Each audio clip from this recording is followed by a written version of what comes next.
So I have a unique privilege today. Actually, the panel consists mostly of people who have money and they want to spend money, which was not the case for the other panels.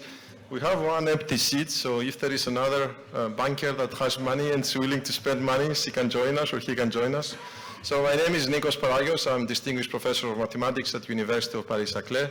And I'm also the founder of Therapanacea, which is an information technology company developing software for cancer treatment. And I have a unique privilege today to have four outstanding panelists. Actually, I will ask to introduce themselves so I don't do any mistakes. So we'll start with Antigoni. It's always women who take the difficult part. So, good afternoon. Delighted to be here among all of you. I'm honored by this invitation. And I'm here. I'm Antigoni Lymperopoulou. I'm the CEO of the Hellenic Development Bank of Investments. Just a few words on this institution. It was established 25 years ago to kickstart the venture capital ecosystem in Greece. There were only a few funds then. And today we have a dry powder of 2.1 billion euros coming from European and local funds. And we invest indirectly in funds. Currently, and during the last 4 years, we have committed to invest and invested as well in 35 venture capital and private equity funds in Greece. We have committed up to almost 1 billion, and the fund managers, for whom I'm very proud of the quality and the synthesis of the fund management teams, they've managed to raise another 1.3 billion from other private and institutional investors. So there is a liquidity of more than 2 billion active and searching and exploring investment opportunities, mainly in Greece, in almost all the stages of development of the companies and almost all the sectors. As I said, we have invested in 35 funds, and what else we do is that we manage to facilitate all the processes that have to do with the investing in Greece. We advise the government on regulatory and legal issues so as to facilitate, again, investment, to remove barriers, and to design incentives. We do whatever we can to attract foreign capital and to facilitate the fundraising process of the fund managers. In that respect, we have a co-investment agreement with co-investment agreements with other sovereign funds all over the world. One in particular is with Mubadala Capital. It's a 400 million co-investment agreement, and we have managed to have Mubadala investing in 3 Greek funds already and reviewing a very active portfolio of different funds. And of course, we are there to support all parallel and supportive activities for this venture capital and entrepreneurial ecosystem. I think I should stop here. Excellent. So I would like to actually introduce Alex Eleftheriadis, who is a partner at the Big PI Capital, introduce himself and also what the fund is doing. Thank you very much. So yes, I'm a partner at Big PI Ventures, but I actually started as an electrical engineer. I studied in the National Technical University of Athens, and then went to Columbia University to do a PhD. And then I stayed there as a professor for 10 years. Okay, so I have experienced a lot, of the things that we are discussing firsthand, because I left Greece in 1990. That's before the browser was invented, et cetera, et cetera. So this was a time where to find something about companies, you had to go to the library and sort of, find the book and read it. So at Columbia, I actually worked on applied research on digital video compression and communication. And because of Columbia's sort of presence in the field, we developed a very large patent portfolio that was licensed by Columbia to companies implementing standard video codecs. And so that was a big business for Columbia, and it was important for me as well. But that exposed me to technology transfer in a very big way. And Columbia was trading between number 1 and number 2 with Stanford in terms of revenue from licensing of intellectual property. Okay, so that was a very enlightening experience, to say the least. But I have to tell you, it took a while for me to go away, if you wish, from my Greek preconceptions about academia and about business, so that eventually, after 10 years as a professor, and after getting tenure at Columbia, I quit because I created a company called Video, doing video conferencing products. So this was an innovation in the sort of very high quality, large-scale video conferences that today we take for granted, but back then in 2005, it was impossible to do. So we introduced the innovation that resulted in 200 patents. Google was a customer. They created Google Hangouts from our technology. So that was a journey that took 14 years, and I quit Columbia after year number 2. And during that time, I also spent time in the Greek university because I was an associate professor in the Department of Informatics of the of the University of Athens. So I gained experience, if you wish, from that part. And I'm only mentioning this because it's very pertinent, I think, as we discuss entrepreneurship within the context of academia. Okay, so in 2018, we started Big Pie Ventures. It was an early stage, sort of deep tech fund investing in companies that had presence in Greece. And my idea was that I wanted to bring all the experience that I had obtained in the US, because I have seen how venture capital is the driver of the US economy. It is what it makes it, the superpower that it is today, okay, by building companies that create products that are used, by the entire planet. So we started this process with funds from the European Investment Fund. Now we're on the second fund. In fact, HDBI is an anchor investor in our second fund. Our first one was 47 million. The second one is 70. Now we're building a third fund for growth companies. So we are in the middle of a very active sort of period in terms of investing. Okay, and the fund is small. We are 4 partners, 2 associates, and our investments are again companies that have presence in Greece. They don't need to be Greek companies per se, but they have to have development in Greece. Thank you. So now I would like to move to Mr. Schmitt from Jolt Capital, who actually traveled from Paris to Athens for this event. So I would like to thank him also for being there physically. You traveled as well, so thank you. In a nutshell, I'd been an entrepreneur for 10 years where I created AI companies at the time that AI was a world you would hide. It was during this nuclear winter of AI in the 90s. So I called that statistics, and I sold my first company to Cincinnati Bell, my second one to Monster.com, my last one to Gemalto, and then I was out of good ideas, so I became an investor. I became a VC for 10 years. I was in a fund in France called Sofinova, and after 10 years, I grew a little bit tired of it, so it was fun, but we can discuss that later. And I decided to create a late-stage fund, so growth stage fund, and create an infrastructure across Europe which is able to scale following a specific playbook, European global companies, which means that what we try to do is to fund companies enough so that they would grow by starting in Europe, continuing eventually in Asia, and then when they are big enough, going to the US, rather than going straight to the US like a bunch of rats and selling the company up front before it creates any money for the taxpayer and the society in Europe. So that's what we tried to do during the last 15 years. We did that relatively successfully. I think we are kind of fitting the bill, and we have the pleasure to have great investors on board, many sovereign funds, a few pension funds, banks, family offices, and of course HDBI is an investor in our fund, which is great. It's forced us, and also we were delighted to discover Greece and how to invest in Greece. We hope to have a few deals within the next coming years. Excellent. Last but not least, I would like to ask Mr. Gikas Hardouvelis from National Bank of Greece to introduce himself as well. Thank you, Nick.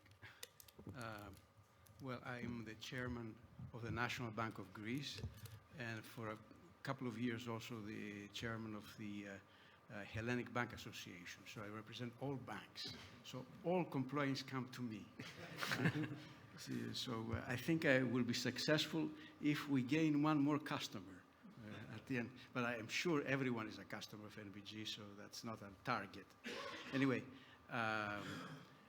I am, since everybody talked about themselves, I used to be a pure academic. I came to Greece back in 1994 after being in the States for about 20 years, going through Harvard, UC Berkeley, Columbia, and being a tenured and full professor.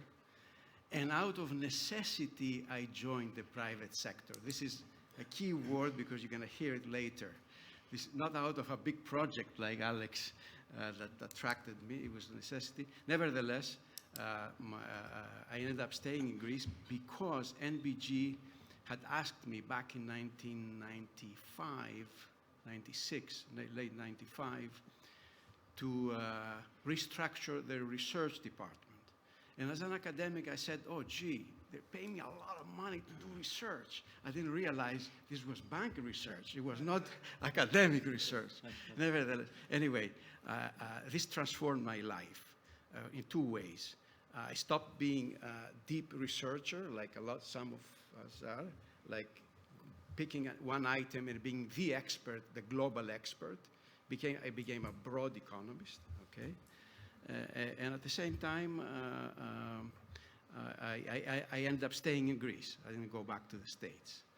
So that's my life, more or less. Excellent. So now we're going to try to navigate the pathway of a startup, going from an idea to a concept, to a product, to a scale-up, and eventually a success story. The most challenging part is the very beginning, when you have actually some ideas. And then what you like to do is you like to build a proof of concept of a demonstrator. This is what we call early stage founding. So I will ask Alex, in the capacity of Big PI, who knows the Greek ecosystem, what is the strategy, or what actually, how do you approach this early stage founding problem in the Greek ecosystem in general, and whether you could cite some examples of concrete actions so you can emerge a successful ecosystem? Sorry. There are different categories of companies that are sort of Greek companies. The one example, and maybe the best example, is companies that are created by people who are in Greece. So I'll give you one example, like Isonus, which was started by two PhD students in Patras who were working on audio signal processing. Now, they started the company, but they were assisted by a Greek American who came from Boston. He was a very successful entrepreneur in his own right. He was running a publicly traded company, who went back in order to help small teams sort of build companies. So he basically, he became the chairman of their company. He invested and helped them a lot. And then I met them. I was an angel investor. We also invested as Big Pie. The company grew substantially to the point where it was acquired by Facebook, by Meta. So this is a great example of people who started in Greece, worked in Greece, and they built a company which became globally relevant to the point of a company like Facebook, which never makes acquisitions in places like Greece, to come here and buy it. So now there is a team working for Facebook audio stuff in Klathmono Square, about 30 people. So I think this is a great story. Okay, I wish we had more. We don't, and there are reasons why. We can get to that later. Something that we often see is diaspora Greeks, meaning Greeks who studied here, they went abroad to study, to work, they gained experience in the particular sector, okay, and then they started the company. Okay, so in fact, if you look at Big Pie's portfolio, okay, you will see that in almost all cases, this is a very typical scenario. And there is a good reason for that the experience that comes from being exposed to the international market, how things are produced and how they are sold, is very important, okay? What we have seen from teams who are, starting from Greece is that when the time comes to complete an idea and make it a product, and even more important, to configure it in a way that can be sold, okay, they are lacking. It's like you go to a dance, okay, and you don't know the moves. So immediately people see you and you become very awkward, okay, not very desirable. So I think that has been a very significant problem, especially in very early stage companies, okay? So we do see good ideas, not so many from universities, and again, something that we can discuss, okay? But teams require assistance to bridge that gap, which can come from a good co-founder, can come from a very good advisor. The Innoetics example was mentioned in the break, right, which was helped to reach the point of being sold, okay? So I think that's something which is necessary today. I think today the Greek ecosystem in terms of VCs is growing, but still there is enough space for growth. And I think there the role of the state is very important. So I would like to actually take what you said and then move to Antigoni and ask her what is the strategy, what is the policy on actually reinforcing the creation of VCs that actually are dedicated to Greek startups, and how this implemented in practice. What is your strategy and long-term vision about this aspect of reinforcing value creation and early stage investment in the Greek ecosystem? Okay, I would like to start by saying that HDBI started as a startup like 25 years ago. So we had also to pitch to the authorities, to the leadership, the ministries, and try to attract the funds required. We did it once successfully, and we did it again like 5 years ago. And this is the reason why the state entrusted us with this 2 billion euros, because we demonstrated that venture capital has a very high multiplier effect in the Greek economy. And this is something that we measured recently. Last month, actually, we measured our performance to see how we used these public funds through the venture capital investments. And Deloitte, that conducted this study, concluded that for each euro of public spending, public funds, another 1.3 was attracted by the market, by private investors. 6.65 times the investing companies attracted 6.65 times funds from other sources like banks, like loans, guarantees, grants, or whatever. And the overall indirect impact in the Greek economy was 23 times. What a better way to use the public funds. And of course, we have this experience, this long experience of these 25 years. We know exactly what the Greek market needs. This is why we designed our programs, our venture capital investment programs, in a way that they are adaptable, flexible, and wide. So almost any investment strategy that can be submitted to us by a candidate fund manager is something that we could embrace under our programs. So this is what we have done so far, and this is why for the last 5 years with the new programs, they are still relevant and still modern. And when the Recovery and Resilience Facility, the RRF funding came, it found us ready. I mean, innovation, green, and digital transformation was there, was embedded in our programs. So this is where we are. In our strategy for the future, what we see, we want to facilitate further, as I said earlier, the fundraising, the fund sources. Like we want to engage the pension funds. Banks are back in the play the last years, and we are very much welcome and appreciate their support, because indeed it was very useful that the banks invest in venture capital funds. Also, we're trying to encourage and activate also the personal savings to demonstrate that this is an asset class that will finance our future. This is the one. More, let's say, incentives. I mean, we have done, the government has done a pretty good job in designing incentives and bring people from our diaspora back. And also, it's much easier to create companies, set up, establish companies here in Greece. If anyone had the chance to listen to our Prime Minister yesterday when he was interviewed by TechCrunch Managing Director, you would be impressed on the level of his information, how deep his knowledge is on this venture capital ecosystem and the investment ecosystem. He knows exactly what should be done. So we are there to, let's say, to make a reality all these initiatives that can further support our ecosystem. You mentioned actually savings, and actually that allows me to connect with the National Bank of Greece.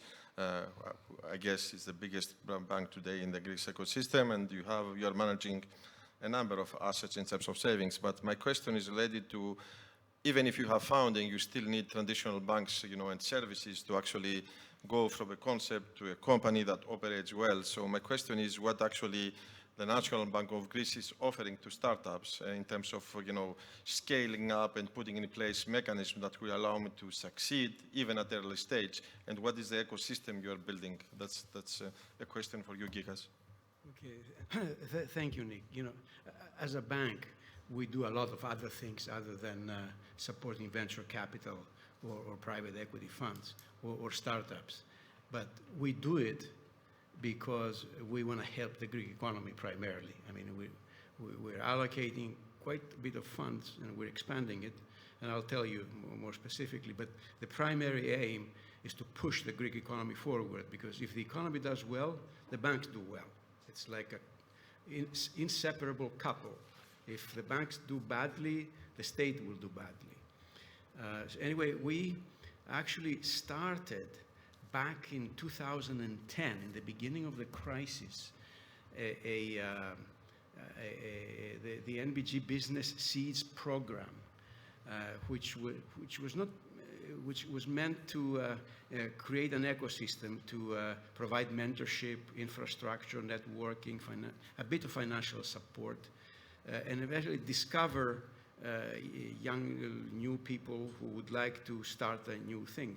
In fact, in these 15 years, and we have an annual competition, we give prizes for the best prizes.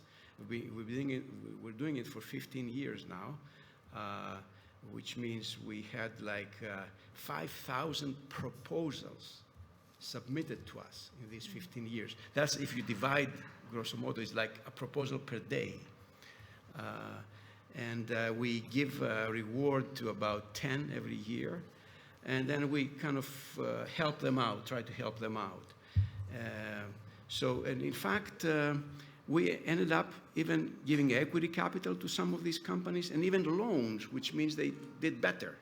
I can quote you names like Kalamata, Papadimitriou Food Processing Company, a hotel company, Hotel Brain, or Apifon, an innovative and target digital messaging solutions. Lots of in very different areas. So this was primarily to help startups and push the idea of startups. The second thing, and then at the end of the crisis in 2019, we started another program which was actually involving real money, a lot of money, we started the NBG Fund of Funds, which aim is actually not to look for startups, but to look for decent venture capital business and private equity and give it to them. So today we're the second largest institutional investor. I guess the first private investor. After the Hellenic Development Bank, we are the ones. We have actually, in our internal guidelines, we have said to ourselves we can commit up to 5% of our capital. Now, this means about 450 million. Okay, you can therefore understand how much bigger our capital is. It's a bit less than $1 billion. But and right now we're invested in 26 funds. Half of them are VCs and half of them are private equity funds. And I'd say about 150 million are committed, and a lot less is drawn. It's about 30 million at this point. But anyway, we're active and we're pushing, and the idea is to help. And we would like to have some return, but we're not maximizing return in our case. Our aim is to help the economy go forward. So now we'll move to Jolt Capital. I have been living in France for 20 years now, and I think since the election of President Macron, there was a shift on the policy. There is more investment on creating what we call deep tech companies. And Jolt has been one of the most successful. I don't know if it was the most successful, but among the successful ones. Jean, can you let us know what is your strategy of going from a deep tech to a successful scale up, how you enable that, and how, you know, what is your practices, and does this model scale to other countries as well, beyond France? Yes, it's true that since a few years there is a push on deep tech in France, which is rather successful. So we see lots of deep tech initiatives.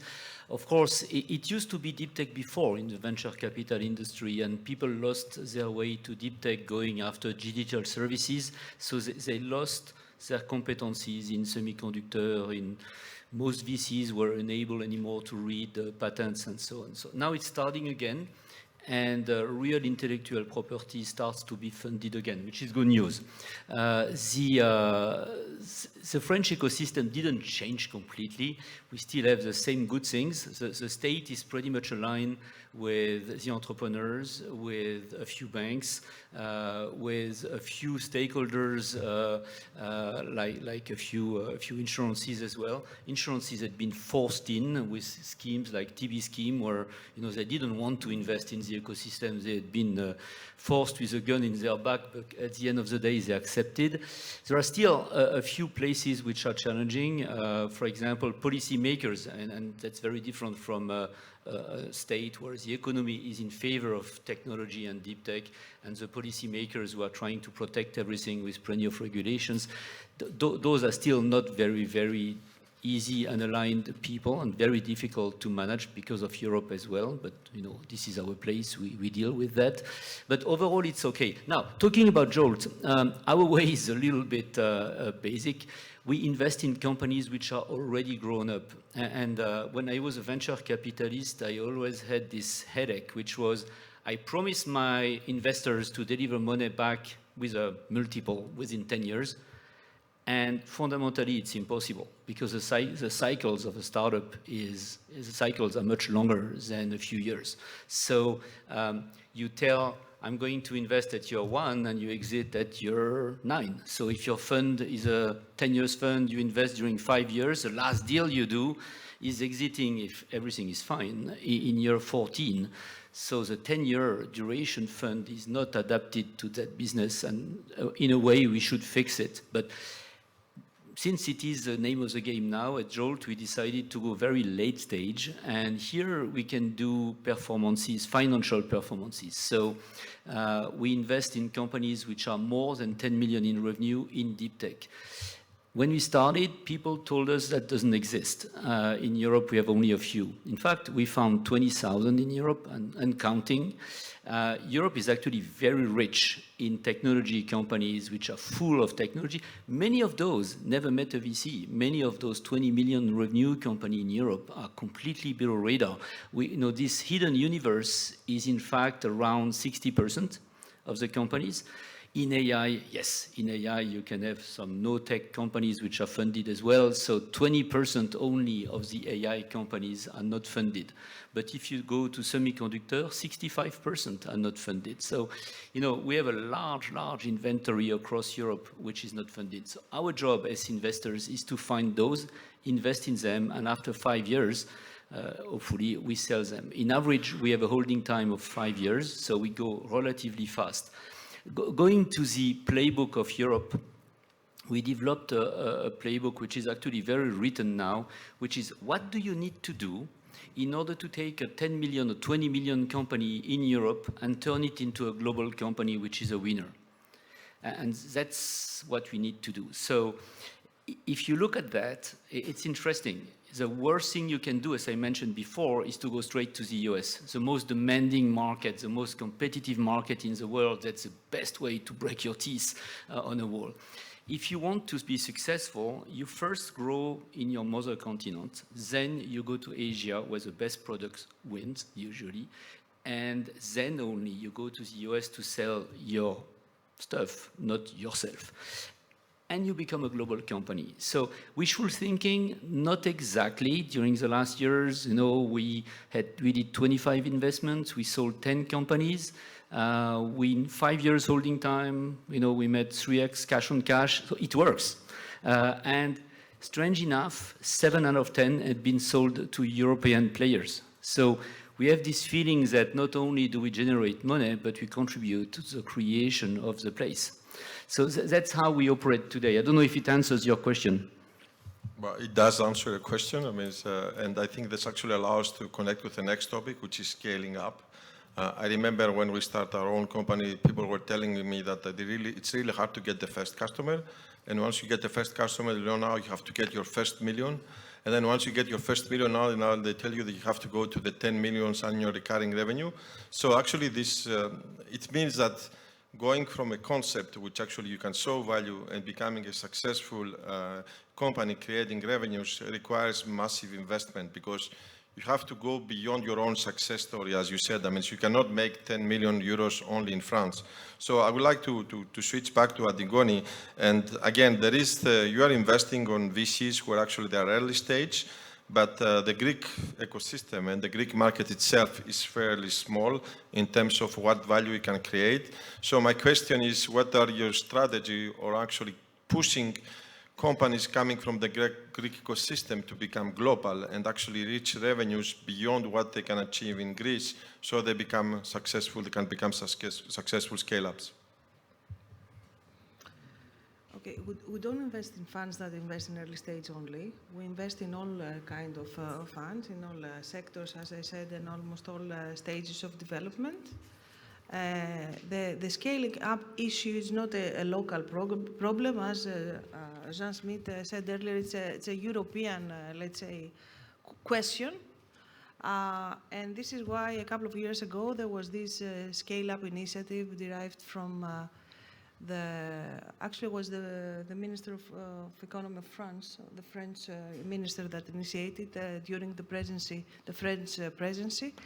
And our then Minister of Development also co-signed that we need to invest more heavily to the scaling up phase of the enterprises in Europe, just because the pre-seed, the seed and early stage financing was satisfactory.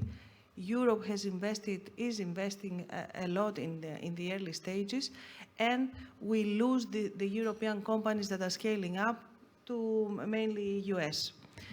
So what we decided, the member states, they decided to invest more in the scale-up. At HDBI, we participate also in this initiative, along with other peers from Germany, France, Finland, Italy, and Denmark. So what we do, we have the ability, the right, let's say, to invest also in in European funds that have mostly pan-European focus. Since the local ecosystem, the local venture capital market is, let's say, smaller, so the biggest fund size we have currently that operates in Greece is 250 million. It's not big, and it's a private equity rather than venture capital. So we decided to co-invest along with our peers in pan-European and European funds that will include Greece as a market in their investment strategy. And Jolt is one of these cases. So we don't do this only for the investment. We do it also because we want our local fund managers to network with the European colleagues of theirs, so to exchange know-how, to exchange investment opportunities, to exchange their views on the trends, of the new trends. As you know, there's the defense, the AI, and other popular sectors that they have come up. So it is very important to combine these experiences, and also by doing so to promote Greece and to support further the European companies to maintain the technological sovereignty in the continent. This is very important. And we have also done this by participating in another network, the European Fund Venture Investors Network, that all the institutions like HDBI from all the member states participate and exchange views every two or three times per year. And this is indeed something that made us wiser in terms of the trends in investing.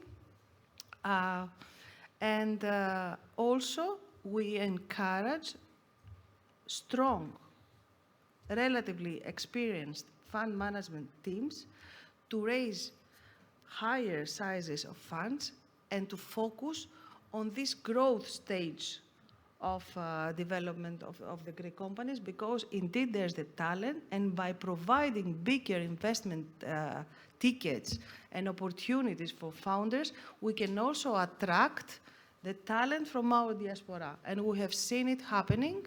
We have a lot of founders, co-founders, and also investors that are coming back because that they see that there is the territory for making business. There are the financial tools in place, opportunities, and a relatively investors and investment-friendly environment. I think one of the things that actually Jean mentioned was that most of the companies, they make the mistake on going to US because they do believe that is the biggest market. So actually I will take this comment, I will switch it to a question to Jean. When we're looking into the money that actually companies can raise in US, there is an order of magnitude difference between what they can raise in US and what they can raise in Europe, even if they have exactly the same technology or the same market. So now the question is how Europe can be competitive when actually you have, fighting with someone that has 10 times more resources and knows the market there, how you can actually succeed on such a scenario where you need to have long-term investment, you need to know the workflow, and you need to have a unified market, which we don't have in Europe, and is the case in US. First, the US is a much more expensive market, so you pay people much more. So it's very difficult to compare Apple with peers. Here we have access to almost free IP. That's not very expensive. The second thing is we have access to not very expensive research resources and people and highly talented people. So it's not creating an even party. Clearly, we have less money. We have to do more with less. So that's our fate. It's fun, actually, to do that because we have a challenge. It should be boring in the US. So then there is a difference. Yes, we have less money and it's structural. So you mentioned it, we need pension funds. Pension funds are not playing the game. So, every year there are 300 billion euros which are going from Europe to US funds. Can you believe that? We are, all of us, our pension money is funding our competitors. So if we would be working on our heads, that's exactly what we would do. We do it. So would we, for example, create a little tax? We love taxes in Europe, like 10% for those who invest in the US while they shouldn't be doing that. We could have 30 billion to fund growth and venture in Europe. We are stupid with our pension funds as a whole, and we need to stop that. The US started to be very successful with venture capitalists in the 70s because US pension funds started to invest in VC. So there is no miracle here. At a point, you need to put money on the table. Our money is leaving our table right now. We need to stop that. So, we are going to do whatever we can with our small arms and fingers to make that happen, but we need to make that happen. Otherwise, how can we compete with the US? We do compete with the US very successfully. When I look at our companies, they are actually crucifying the US competitors. So we can do that. I'm not afraid of it. It's just that we can do that. We can do much, much more with some more money. Am I allowed a small comment? Just for your information, Schmitt, pension funds do not invest at all in Greece. It's not that they are active and they invest, abroad. They don't invest at all because they are not allowed. What? No. Correction. They have started investing.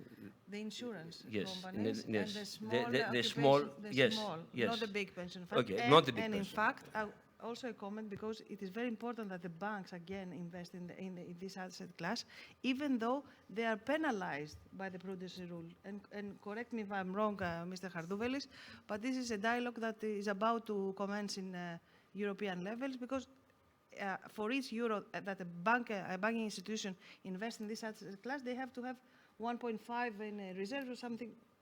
Please correct me. the capital requirement is a little bit stricter, not that bad though. It's not an issue. The size is so small so far that it's not creating a headache. So we're not nagging to the regulators too much, but we will at some point. Yeah, you're right. I think that's also a nice way of moving to Alex and to Gikas. The first question for Alex is that you are supporting both companies that actually are from Greek founders, but they are in US. And you're also supporting actually Greek companies that actually were founded in Greece. And you have a better view of the situation between the two scenarios. Can you elaborate on what is the strategy behind, the companies that they have been incorporated in the US and the companies that have been incorporated in Greece? Because as was mentioned by Jean, expenses are not the same, IP is not the same. So how you manage to deal with this diverse portfolio, and what is the added value of having these unique assets? Right. First of all, I hear the argument about the US and Europe, etc. By the way, in France, you have a big market, which helps a lot to start locally. But I think we have to appreciate that the scaling journey is very individual. So, we get engaged in companies very early. So, if I use a parallel, our companies are embryos. Okay, so they have all the cells necessary to make a functioning sort of person, but they need very, careful care, right, to make sure, first of all the cells are present, like the team members are, there's a complete team. But then as the team grows, right, you have to be very careful so that it grows in the right way. And this is very specific for each individual company. So I wouldn't apply, the same recipe for all, let's say, companies that Big Pie invests. I'll give you an example. If you have a founder who's in Seattle and has spent the last 10 years, let's say, there, what do you say about their ability to find people, employees for his company? Obviously, it will be much easier to be in Seattle, co-workers from previous experience, etc. So I could have the argument that, yes, let's build a team in Greece because it's cheaper, but as you can imagine, for his particular sort of, space, he may know experts, and that is, well worth the money to spend it. So I think, the path for each company is very, very, very individual. In fact, it even matters what type of product you are building, right? Not all products are pertinent for each sort of marketplace, right? Certain software products are very appropriate for the US market, which is very advanced. People are buying the latest and greatest, right? If you were to offer the same product in Europe, they would look like you are, maybe you come back in 10 years. Right? So there are a lot of factors coming into play. So I would be very careful to sort of make a universal rule that this is the way to go. I think, thankfully, now we have choices, right? We have flexibilities in terms of where we can build a team. We know the pros and cons, right? We play on our strengths in Greece. For us, it's very important that people come here. I think Marcos mentioned it in the morning. People don't change jobs very often in Greece. That's great because they come to you, they train, and they stay with you. They're very well educated. The salaries are not very high. So this is a great argument. So whenever it's relevant, you'll play that card.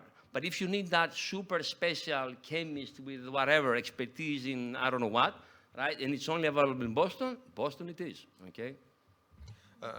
I think I do agree with you. It depends on what you're looking. You should adjust, what you're targeting. But another way of scaling up companies is not only raising money, but there are other mechanisms of, I will not say traditional banking. For example, the European Investment Bank today offers loans to banks. So I will actually like to ask the question to Gikas. National Bank of Greece is one of the biggest banks in Greece with sizable amount of assets to be handled. What are the mechanisms other than direct investments that, if I understand well, you are not really doing, of actually supporting the scale-ups for companies that have already established a fairly reasonable annual recurring revenue? Okay, Nick, I think scale-up is an issue. In fact, I read the recent survey, the venture capital survey for 2024, and in Europe, at least, it said that 6 out of 10 companies thought the funding was insufficient. And half of them said 2024 was worse than 2023. My sense is this is due to the European economy that's sort of stagnating. We don't have this issue, I think, in Greece. The supply side exists. It's the demand, I think, that's the problem. Now, what do we do to help the scaling up? It's not our business, but essentially what we do is we unlock the money that Antigoni offers, because usually a lot of that money says, okay,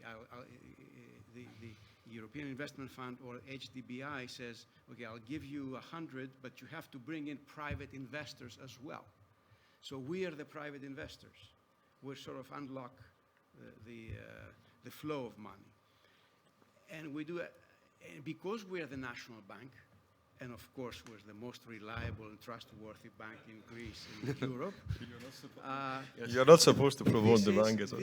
This is a positive signal to other private investors who say, gee, if the national bank invested in this, we're going to invest too, because they are serious people. It must be a serious business that they're putting their money. So, and we do something else which is special. We actually enter the demand side. What do I mean? We become the consumer of the product that the company wants to invest in. And we have cases like this. We buy their product. We had a case in cybersecurity, this company called Quadible, another company called Link Business, another Move.ai. Anyway, we try to help them by offering a market for them to sell, and we are the buyers. I mean, now let's go to the next section, which is the overall funding situation. I mean, it seems that back in after COVID times, there were plenty of money that were not invested.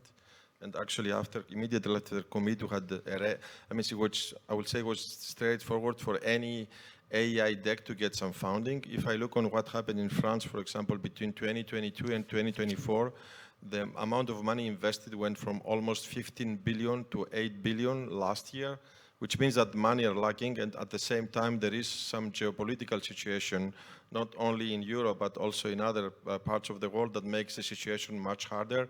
So it seems that today there is an austerity to some extent on what the money that are invested, or at least it's not that easy to find money as before, and investors are looking for very good projects with already a solid case. So I will ask Jolt and Jan, how can you succeed and continue to support the growth that you are targeting when I think even for VCs today it's becoming a little bit harder to raise money compared to what was the case a couple of years ago? What is the strategy of resilience that you have?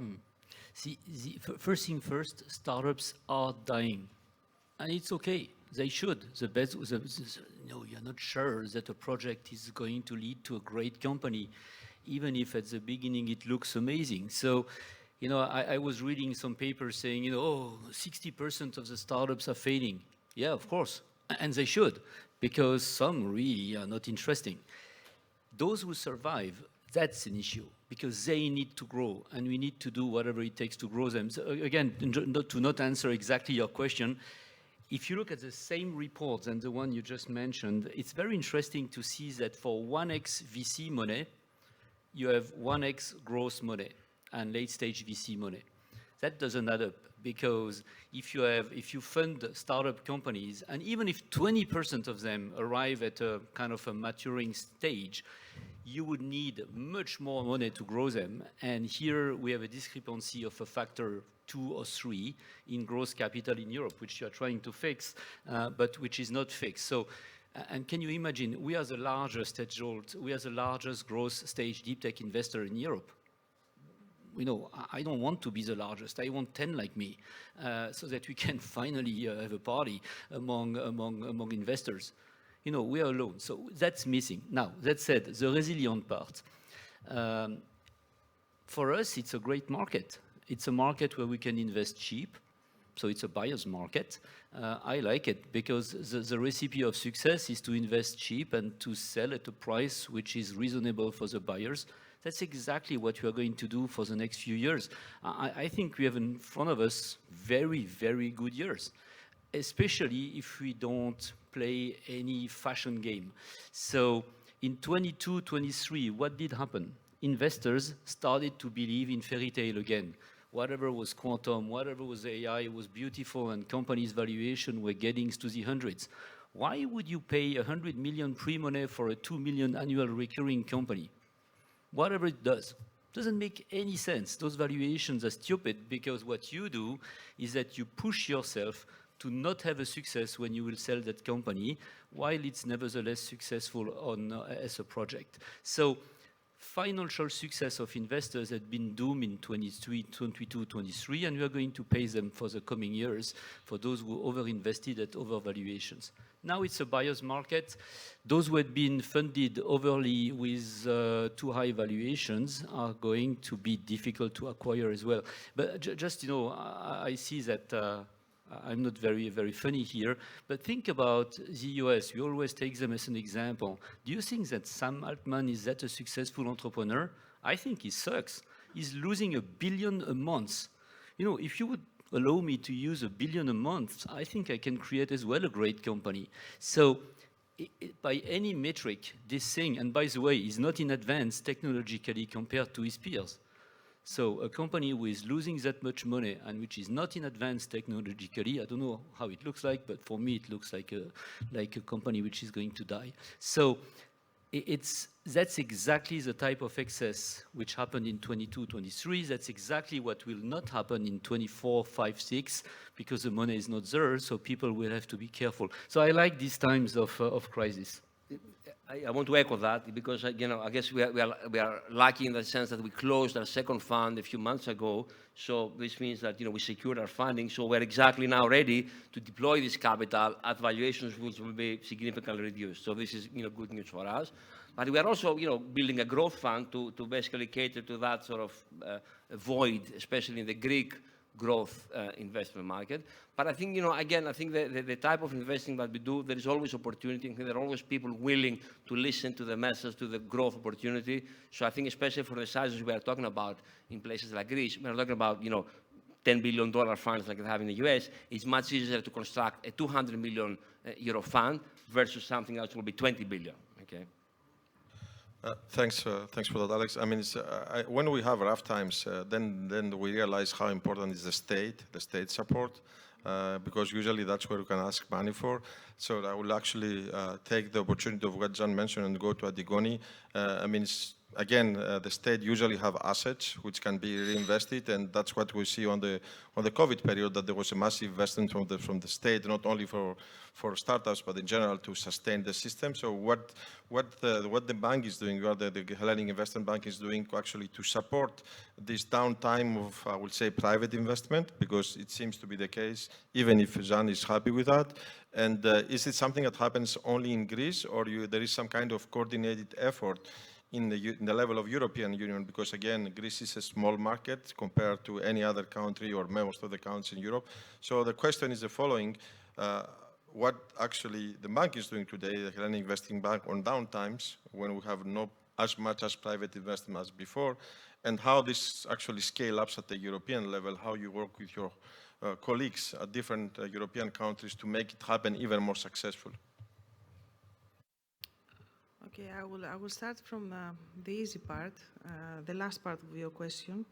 As I said, we are founding member of networks, of European networks, that we meet frequently, and in a very atypical, let's say, unofficial environment, we exchange views. So we draft our strategies and we coordinate our actions. Especially the public funds that are directed to investments or the financing of companies, and it's a counter-cyclical activity. So more public intervention is required when the private markets do not operate as they should. However, the problem here is that usually, when the government designs a measure, it takes time to be in the market. This is why in my introduction earlier I said that we, because of our experience, we design these programs to be always relevant. So the COVID era found us with programs in place. And I think this is the wisdom. This is where experience played a very, very crucial role. Of course, when private markets operate, when private funding is available, then the state and the public money should step back and provide, let's say, lower amounts and lower percentages, and in a perfect world, HDBI and state funding should not exist at all. I mean, this would be a great success. However, we operate as a safety net, a pillow. We kickstart 25 years ago the market. We got through rough times when the economy was in a good shape, because then venture capital did not work very well, because there were high interest rates, other investment opportunities that would create other opportunities for the investors. And then again, thanks to EIF, because you said something about the European institutions, EIF was present in the rough years in the middle of the financial crisis, and with European funds in an era where Greece was in a bad shape. European funds were landed in Greece and funded the ecosystem and the market and kept it alive. And then HDBI, with new money, fresh money, was in position to further strengthen this sector of the economy. Today, we are in close cooperation with the European Investment Fund, with the European Investment Bank. Our affiliate company, the Hellenic Development Bank, is also in close cooperation with the European institutions to provide very specific, well-designed solutions for any part of the economy that needs its support. I see. Retail banking is another area where actually you have assets. I think there are many Greeks that they put all their money there. I mean, I don't think that Greece is a country where we invest massively on the stock market. We prefer to have the money in the bank because we do consider it safer, which means that the National Bank of Greece today have a significant asset that actually you can use and dispose to support the growth in areas where there is economic uncertainty, and then, because this is more like a traditional investment, so I would like to ask Gikas what actually the National Bank of Greece is doing to facilitate, the growth of scale-up companies in period of time where the VC investment is not that trivial. Are there any specific mechanisms? What is your strategy? I'll tell you, we try to mobilize capital. This is our job. We do know we have lots of deposits, and that Greeks would like to keep their money in their deposit accounts that carry very low interest. And we actually, not only the National Bank, but the other banks as well, provide many products where with guaranteed return, where they can invest in the stock market or anywhere else.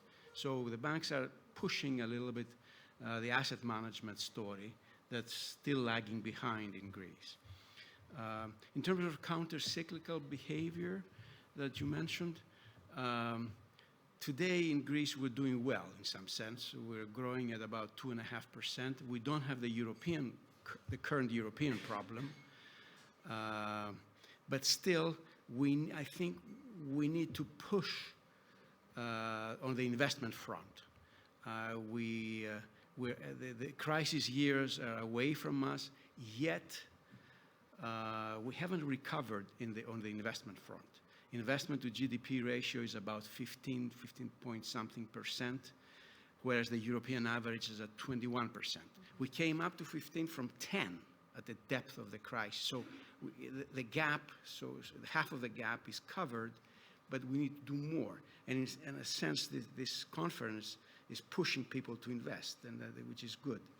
Now, are we acting as a bank? Do we act in a counter-cyclical way? I'd say just by being stable, it means you are counter-cyclical, because in a recession, you don't go away, you don't run away. But as a bank, our previous behavior does show it. I already told you that NBG Seeds started when? In the year 2010, in the beginning of the great crisis, when, we were losing money left and right, and our customers were not paying us their loans. The Greek banks, half of their loans were in trouble, were non-performing. We were the recipients of the crisis, the primary recipients of the crisis. We were the state defaulted on us first, okay, on the banks. And then they said, oh, nice, let's occupy the banks now. Let's nationalize them if we can. Anyway, all I'm saying is that NBG has acted in a counter-cyclical way, and in 2019, for at least the bankers know, it was a tough year for banks all over Europe. Why? Because the Basel III capital requirements were binding, which meant stay away from excess lending. Make sure, be conservative on everything. That's when we started the fund of funds.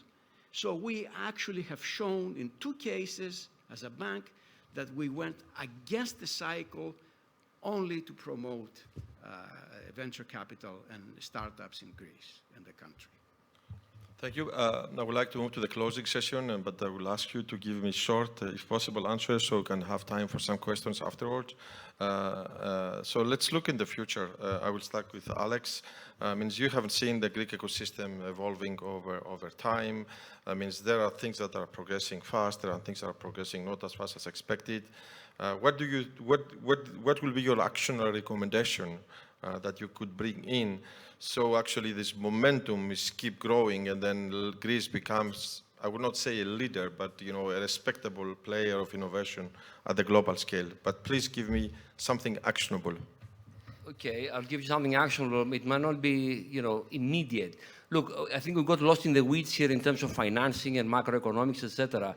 I think for me, we have, there is right now in startups in Greece, there are programs, there is financing, there is venture capital, there are several venture capital funds, there are people who have done this now for many years, there are successes. So that part of the story works well. Okay, what I've seen that does not work well is the technology coming out from universities. In other words, what I have seen, and I've been doing this since 2018, and when I started, I was hoping to see something not similar, but I was hoping to try to find a source of ideas and of ventures from within the university system. Okay, but unfortunately, even after repeated efforts, extensive efforts, it has failed to materialize. So if you ask me what we need to do today, I would look very carefully in the educational system, especially in our universities, but even earlier, okay, and trying to fix several things that are not done correctly even today. Okay, that's such a fairly actionable recommendation. It's a long time. It's not going to take a few days to switch the university mindset, but we could try to do that. I think Greeks are very similar to French. We complain a lot. So I will ask actually Jean, who actually to some extent is an external auditor of the situation. You have been looking into Greece and Greek startups for a while now. On the basis of your understanding of what is the situation, if you have to recommend something actionable, either for the Greek startups or the Greek state or any of the banking colleagues, what will be an action recommendation to facilitate the growth, the creation of value, and putting the Greece on the map? We complain all the time in France. First, I discovered Greece on the startups scene 2 years ago only, so it's still early knowledge, and our decision is to deepen that, so we are going to add more resources on site in order to dig deeper, because it's worth it. I think that you are underestimating yourself. The best countries in Europe are not the largest ones in terms of technology and innovation and good companies. For example, our best country today would be Finland and Denmark, which are smaller than Greece. So, and that's where you find great technology, great companies. We did in January the second largest exit of Denmark, for example. It came out of university, followed the by the book plan, grew and so on, and sold itself for quite a bit. So the size does not matter. The size of the internal market and so on does not matter. We are all small in Europe anyway. What matters is the quality of the science and the quality of the people. So that said, and for example, we never invested in the UK. Not that we don't like the Brits. I'm French. We don't like the Brits, but whatever. No, the real reason is it's too expensive. And the guys are kind of drinking their own Kool-Aid, and they are always dreaming of an American white knight to come and put a great check on a great valuation. And again, it doesn't work. So The two advice I would give, and again, modestly, one would be for the entrepreneurs, and it would be don't dream US all the time. It's annoying. I keep having people who are like, they talk all the time about the US. You know, it's one of the big markets in the world, of course. But, you know, there are plenty of others. China is a great market. We don't want to sell our companies, and we cannot anymore to China, but we can do business there. And India is the same, and Southeast Asia is not that small, and Japan is quite big as well. Why do people are always obsessed about the US? Give me a break. So that's the first advice. The second one is very technical. I think that you have an amazing scheme in Greece to give grants to companies, but I just never get when it starts and when it ends. So there are those dates, and you don't know when, and your advice. So I know we manage plenty of countries and plenty of situations, and you cannot stay tuned to know that the 31st of March is starting, but the 25th of May it's ended. So you cannot plan your business. So we wanted to set up companies here, and that made it very, very difficult for the CEOs to plan their investments. Just fix that, and it will help a lot. But on the other hand, no, to end on a very positive note, we are going to be more present, and we are going to fund companies in Greece. It's a question of patience. Okay, now we'll move to Gikas. I mean, you have been in the National Bank of Greece for many years. You have seen many changes of policies. You have seen many governments, many different ministers in different areas. So, but I will not ask about that. I will ask about your own strategy as a bank. What do you think that actually your own bank or the other banks in Greece, what is an actionable action you can imagine that will make a big difference on, you know, creating this ecosystem and pushing this ecosystem to scale, both for the National Bank of Greece, but also for other banks like Eurobank, Alpha Bank, all the great banks we have? I think we need more entrepreneurs in Greece. I think the attitude of Greeks have changed over years. They're more willing to start their own company, to work in the private sector rather than the secure place of the public sector. But still, I feel they're behind Europe. And this is reflected in the various surveys that come up. If you compare Greece to Europe or to the globe, you see that if you ask Greek adults, 15% of them own an established company.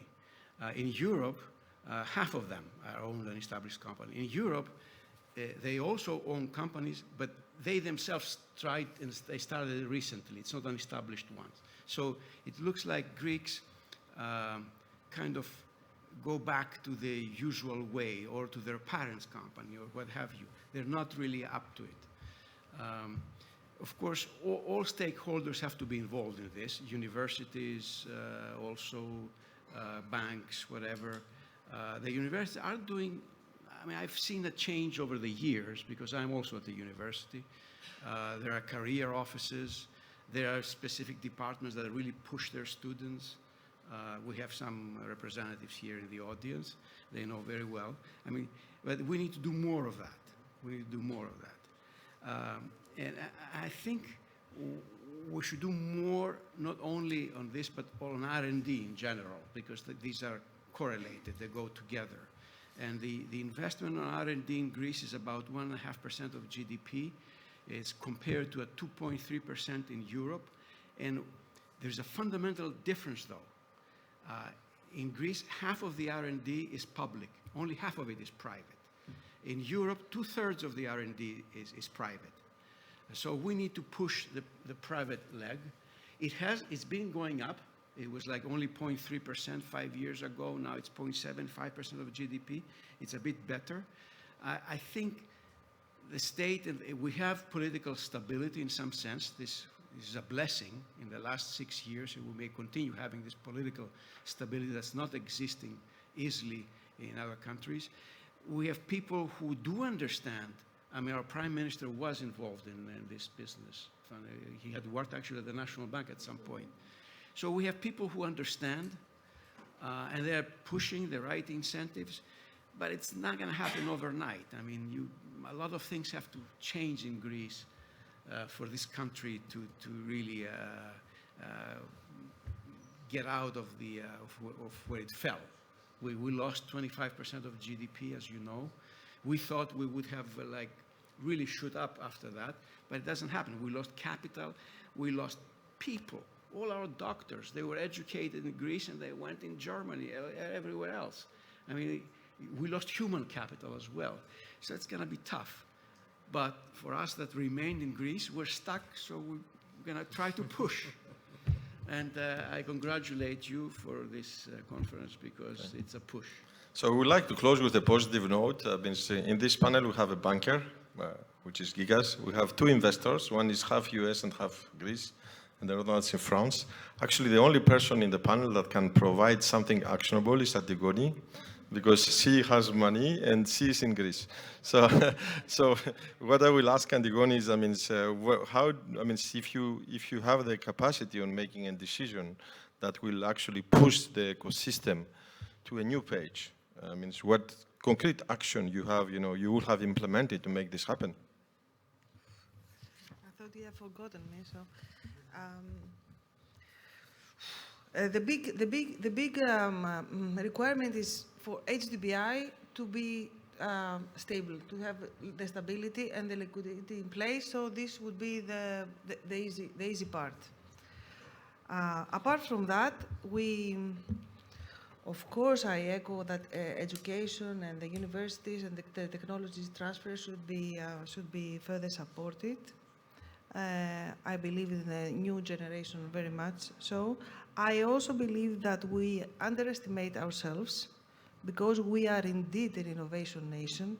And I always repeat that these ancient inventions like I forgot, the Trojan horse, the astrolabe and the Festos disc and all this stuff were invented here in Greece. So it is indeed in our DNA. I also believe that success brings success. So if I would do something to further promote this success is to celebrate, to brand again, to rebrand Greece as an innovation nation, as a place that someone should dream to live in and work internationally. I think these are and also I have a great respect on the family business and on the people that continue the family business with a new air, with a new flavor. Let's not underestimate this effort as well, because we have some exceptional, excellent products and services, level of services that we should, of course, step on them and grow even further. So I admire people that continue family business and make them bigger and larger. And of course, we have to fully support the startups with new ones. Alex wants to make a comment, and then we should. I want to make a comment because maybe I was a little bit quick to point out what we should improve, but I didn't highlight what has gone extremely well. So if you allow me, in 2018, there was only one venture capital fund called Open Fund. It was a 15 million euro fund. That was it. That was your opportunity to get capital in Greece doing a startup. So in 2018, with Equifund, there was a bunch of venture capital funds created, right, which would then evolve, created second funds with support from HDBI. So now we have 6 or 7 early stage VC funds with tickets 1 to 3 million. We have a bunch doing early stage. So this is a great success story, okay? So I think that went extremely well, and it's actually flourishing. Marathon just announced their third fund at 75 million euros. And Marathon, by the way, they're a quote-unquote competitor, but they're one of the best performing funds in Europe, okay? And it's Greek. So we should definitely pause and celebrate. And by the way, in the universities, because I interact a lot with them, now we have technology transfer offices. There were none, as I recall, in 2018. So things are definitely improving. So Antigoni, thanks for bringing the spotlight on the positive, okay? So I think we still have work to do. Why? Because if you look at all the major technology hubs in the US, there is always a great university behind them, okay? This is the source right? Where great ideas, great people come from. That's why, now we deal with diaspora Greeks. Why? Is innovative Greeks we had to go out abroad to be educated, get experience, etc., and we finance them. I think hopefully very soon, these sort of Greeks, they won't have to be diaspora Greeks. There will be Greeks living in Greece, studying Greek universities, right, and getting funding from, Greek VC funds. Thank you, Alex. So we're going to take some questions. I think that's very important. I mean, we're running out of time, but the good thing is there was a coffee break, but we're already late, so we can be even more late. So that's not an issue. Who wants to ask a question? Okay, so I see. I will take all the questions, but please provide short questions. I would like to have short questions, and if possible, short answers. Alex, thanks. Petro, go ahead. So thank you for this panel. So the Institute of Advanced Studies is something that exists in the US, was funded on the basis of a book. This book is The Usefulness of Useless Knowledge. That was by Abraham Flexner, and he received amazing funding to do exactly that, to develop useless knowledge that led to a lot of technologies.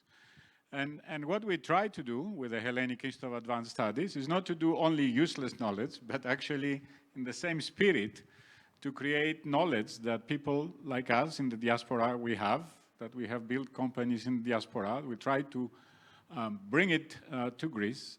So the question that I have to you, is there space for this useless knowledge in the investing portfolio that you have, or is there a space for foundational research that can be imported or returned? Or should we go only to actual companies? Okay, so I will actually route this question to Gikas or to Antigoni, but please short answers so we can take all the questions.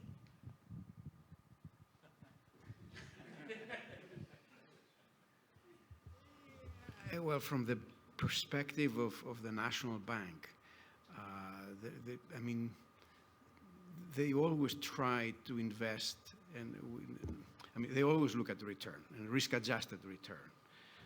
Nevertheless, they do set aside funds for other issues, but they're not there to subsidize research, university type of research, okay, if that's what you meant, fundamental research.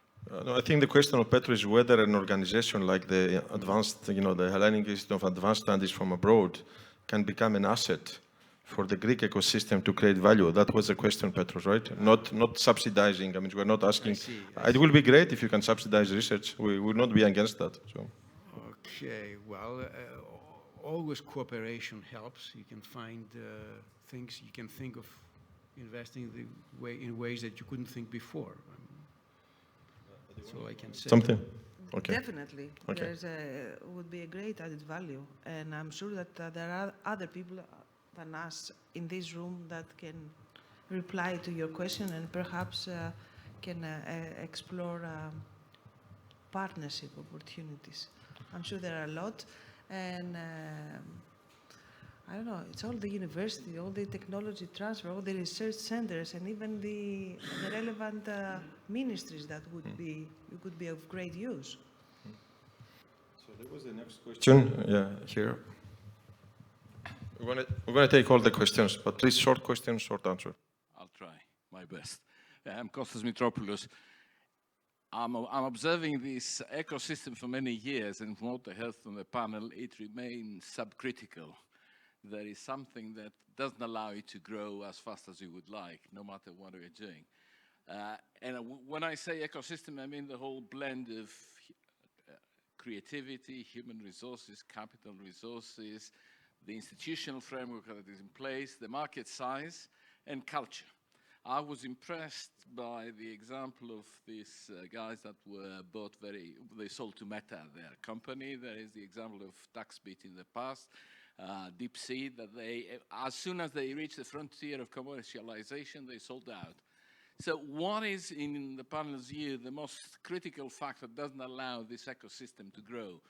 Is it because there's no market? Is it because the culture is not the right culture to support that? Is the lack of funding?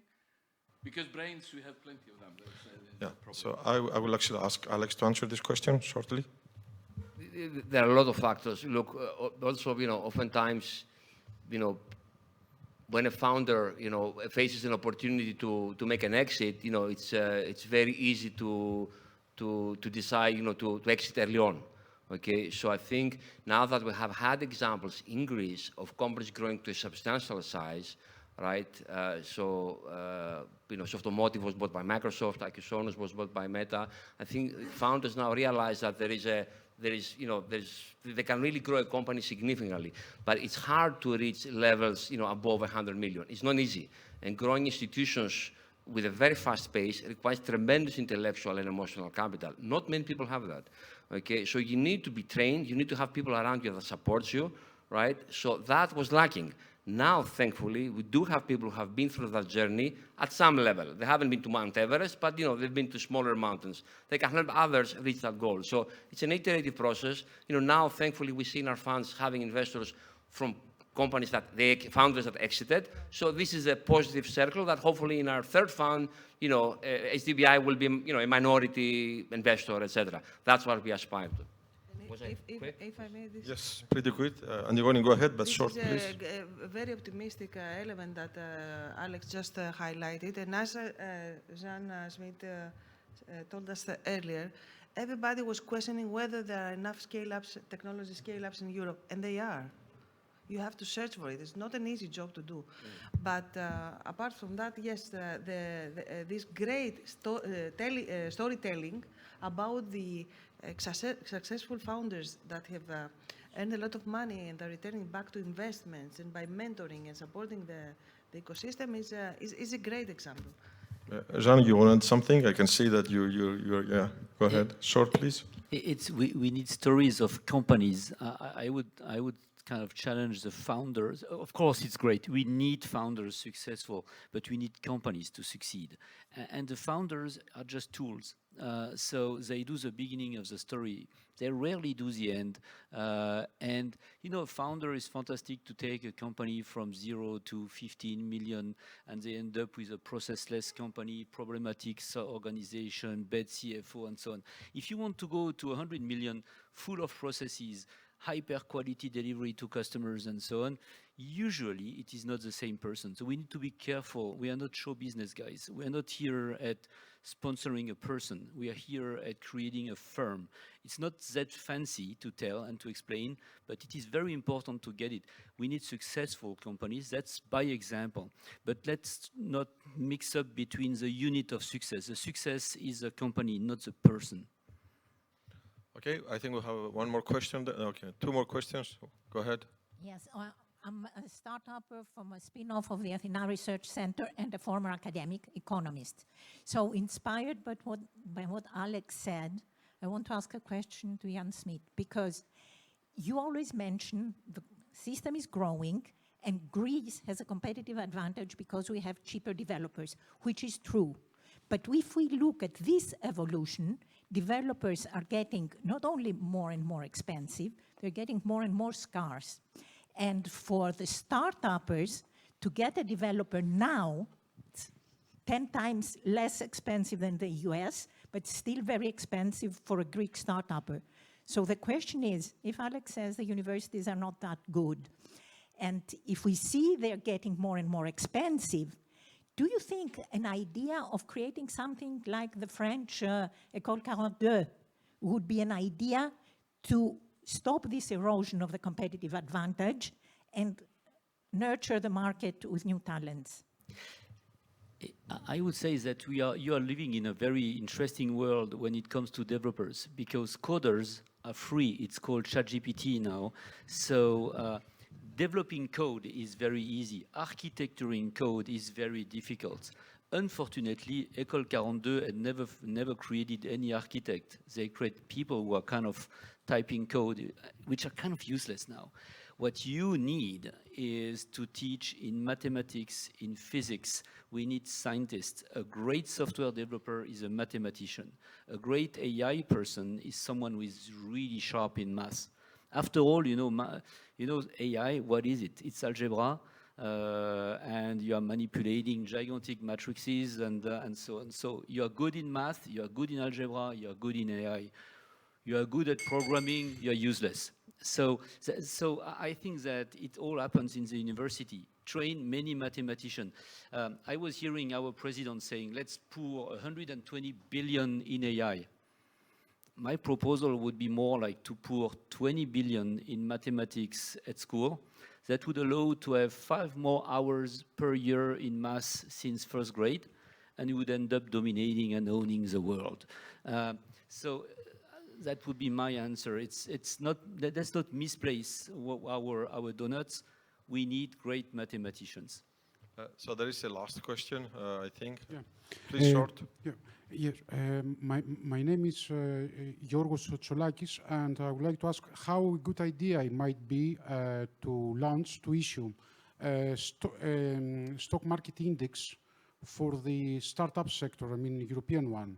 Of course, setting some criteria like break-even point. I mean, a company must be beyond its break-even point in terms of profitability, and setting another criteria like minimum capital market value, like maybe 1/4 of before a company considered as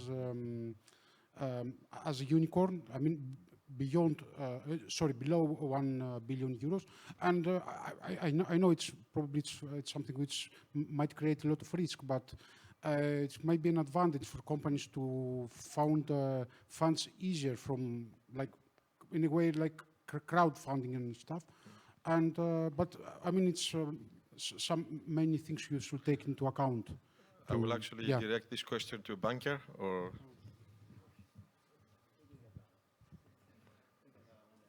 If I understand, the question was how you can create incentives for actually pushing the companies to the stock market.